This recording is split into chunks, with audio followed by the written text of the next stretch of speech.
തണ്ണീർത്തടങ്ങൾ സംരക്ഷിക്കുന്നതിനും പുനഃസ്ഥാപിക്കുന്നതിനുമായി പ്രവർത്തിക്കുന്ന ആഗോള സംഘടന ഏത്? Green cross international, wetlands international, bird life international, ലോബയാൻ.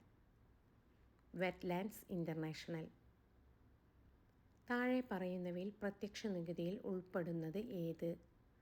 സേവന നികുതി, കസ്റ്റംസ് തീരുവ, വരുമാന നികുതി, വിൽപ്പന നികുതി. വരുമാന നികുതി. ഇന്ത്യയിൽ വനസംരക്ഷണ നിയമം നിലവിൽ വന്നത് എന്ന്? 1972, 1976, 1980, 1986. 1980. യുനെസ്കോ അംഗീകരിച്ച പൈതൃക കലാരൂപങ്ങളിൽ ഉൾപ്പെടാത്ത കലാരൂപം ഏത്? Koodiyattam, Mudiyettu, Pulikali, കൽബെല്ലിയ. Pulikali. Thanks for watching my dear friends. Please subscribe and share.